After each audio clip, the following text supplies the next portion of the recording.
একটা ভিডিও বানাতে আগে কি লাগতো? ক্যামেরা, লাইটিং, একজন দক্ষ এডিটর আর ঘন্টার পর ঘন্টা পরিশ্রম। এখন শুধু কয়েক লাইন টাইপ করুন, বাকি সব করবে এআই। এটা কল্পনা না, এটা গুগলের ঘোষণা করা নতুন বাস্তবতা। ক্যালিফোর্নিয়ার মাউন্টেন ভিউতে সম্প্রতি অনুষ্ঠিত হলো গুগলের সবচেয়ে বড় প্রযুক্তি সম্মেলন গুগল আইও, যেখানে গুগলের প্রধান নির্বাহী সুন্দর পিচাই একের পর এক এমন কিছু ঘোষণা দিয়েছেন যা স্পষ্ট করে দিয়েছে ওপেন এআই, অ্যানথ্রোপিক বা অন্য প্রতিদ্বন্দ্বীদের বিরুদ্ধে এআই যুদ্ধে এবার বড় চাল দিতে প্রস্তুত গুগল।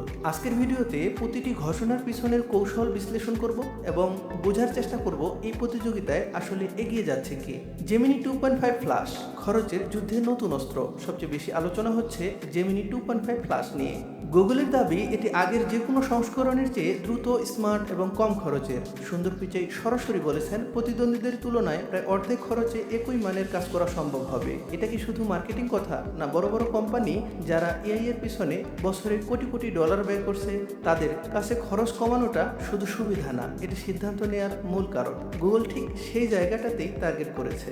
আপনার ব্যক্তিগত ডিজিটাল সহকারী। দ্বিতীয় বড় ঘোষণা জেমিনি স্পার্ক। এটি শুধু একটি চ্যাটবট না, এটি একটি পূর্ণাঙ্গ এআই এজেন্ট। ইমেল পড়বে, সারাংশ তৈরি করবে, মিটিং এর সময় নির্ধারণ করবে, বিভিন্ন অ্যাপ থেকে ডেটা টেনে রিপোর্ট বানাবে এবং অনেক ক্ষেত্রে আপনার হয়ে কাজ নিজেই সম্পূর্ণ করবে। তবে এখানে একটা গুরুত্বপূর্ণ প্রশ্ন আছে, এই এজেন্ট যদি আপনার সব অ্যাপে প্রবেশাধিকার পায় তাহলে প্রাইভেসির নিয়ন্ত্রণ থাকবে কতটুকু? টেক কমিউনিটিতে এই বিতর্ক এখনো চলছে। ডগস লাইভ টাইপিং এর ঝুঁকি শেষ হচ্ছে।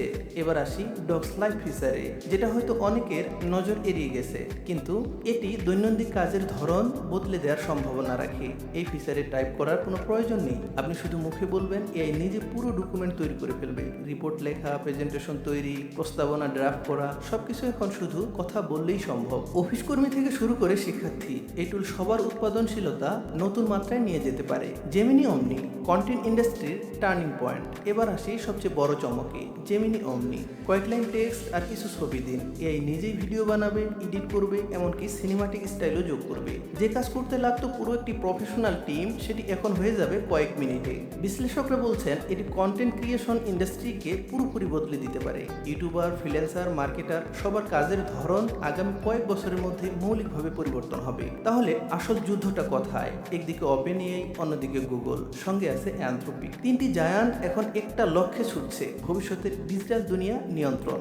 গুগলের কৌশলটা এখানে স্পষ্ট, প্রিমিয়াম এআই সেবার দাম কমাও, ডেভেলপার ও ব্যবসায়ীদের জন্য নতুন সাবস্ক্রিপশন প্যাকেজ আনো এবং এমন একটি ইকোসিস্টেম তৈরি করো যেখানে একবার ঢুকলে বের হওয়া কঠিন। কারণ যে কোম্পানির ইকোসিস্টেম জিতবে, ভবিষ্যতের বাজারটা তারই। তাহলে সবচেয়ে বড় প্রশ্নে আসি, এআই কি মানুষের কাজ কেড়ে নেবে নাকি কাজকে আরো বড় পরিসরে নিয়ে যাবে? ইতিহাস বলে প্রতিটি বড় প্রযুক্তিগত পরিবর্তনে কিছু পেশা হারিয়েছে, কিন্তু নতুন পেশা তৈরি হয়েছে তার চেয়ে বেশি। এআইও এর ব্যতিক্রম হবে না, তবে পার্থক্য হবে একটাই, যারা এই ঢেউয়ে ভেসে যাবেন আর যারা এই ঢেউয়ের উপর সার্ফিং করবেন। সিদ্ধান্ত আপনার। ভিডিওটি কেমন লাগলো জানান কমেন্টে, লাইক দিন, সাবস্ক্রাইব করুন। দেখা হবে পরের ভিডিওতে।